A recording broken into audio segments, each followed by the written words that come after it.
Привіт, хлоп'ята та дівчата, це Антоша Хокінс. Сьогодні я хочу показати вам, як робити лютий різ за допомогою постобробки. Тобто, коли ми накручуємо нудний та в'ялий звук і робимо його крутим за допомогою ефектів. Покажу я це на прикладі мого треку «Номофобія», який вийшов на лейблі 83.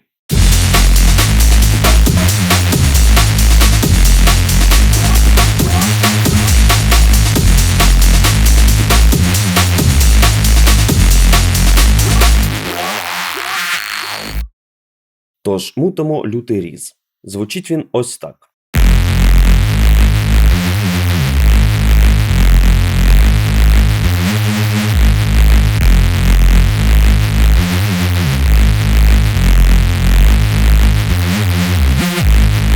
Якщо вимкнути всю обробку, він буде звучати ось так.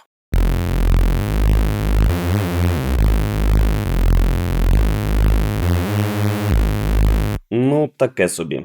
Зовсім не лютий. Давайте подивимось, як він зроблений. Це різ я накрутив у синтезаторі Serum. Ну як накрутив? О, ні! Це ж просто дві пили. Це дві пили, які роздетюнені. Одна на 33, інша на мінус 31.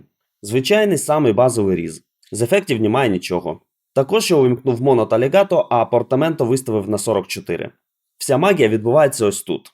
Давайте я буду по черзі вмикати обробку та розказувати, для чого вона була зроблена. Перше. Це Isotope Ozone Imager.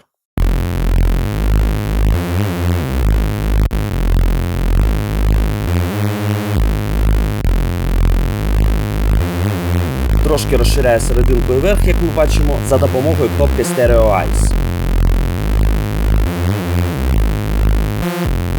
Повне моно.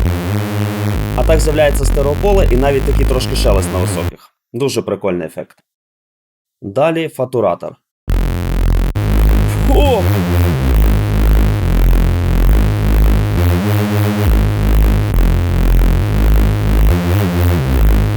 Я думаю, що насправді це просто стандартний пресет. Як я відкрив плагін, так і залишив. Далі йде мультипас. Ось це вже цікаво. Воу!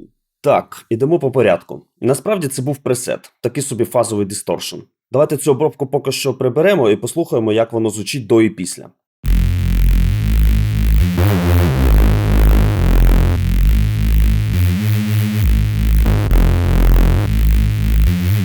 На вході у нас стоїть Frequency Shifter на мінус 200 Гц, на виході теж Frequency Shifter на 200 Гц. За рахунок цього відбувається така собі фазова модуляція, яка породжує дисторсію. Плюс далі йде Curve EQ, який вирізає серединку.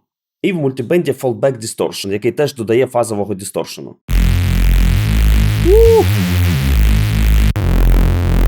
Ну він такий тут, ніби вниз каже, гнусавий.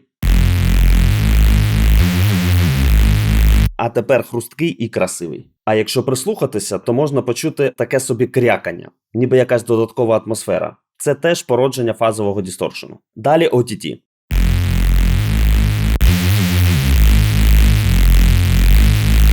OTT робить свою справу.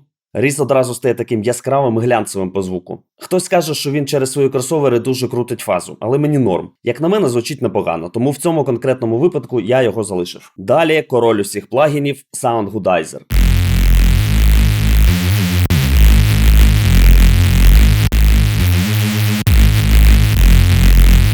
Звук стає прям потужний. Далі про Q3. Ох, ну там... Оу, діти, не робіть так. Але якщо так треба і звучить воно нормально, то залишайте. Правил не існує. Тут у мене динамічна еквалізація, щоб не дуже годіло. Піднімаю серединку, відрізаю саме верх неприємний. Далі про MB. Мультибенд компресія.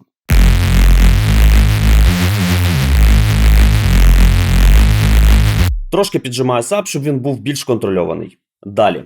Плівкова сатурація Kramer Tape від Waves.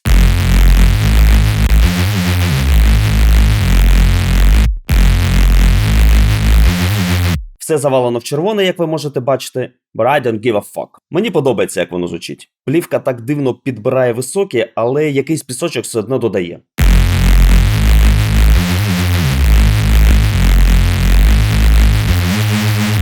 Далі йде Fruity Limiter, це просто сечейн. На канальному еквалайзері я задираю низ, трошки прибираю верх, і цей різ іде далі на канал Riz Out, який по суті нічого не дає. Це фільтр для low-pass, high-pass штучок, він робить ось таке. Проста фільтрація. Далі стоїть L2. Це мій утилітарний лімітер майже на кожен випадок. Використовую його на багатьох каналах. Якщо просто трошки треба якісь піки підрізати, я беру його. Буквально на 2-2,5 дБ.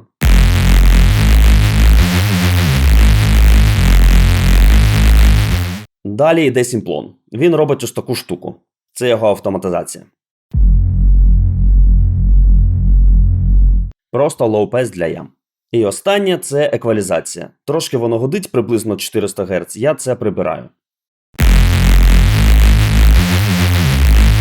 Не обов'язково вміти добре поводитися з синтезаторами і знати, як накрутити на них будь-який звук. Можна просто хаотично накидувати ефекти. І з цього теж може вийти щось класне і потужне. Та краще за все гарно розібратися з вашими ефектами та досконально їх вивчити. Опанування синтезу також не стане на заваді. Ось і все. Таким чином, з такого різу ми отримуємо такий різ. Дякую, що подивилися. Па-па!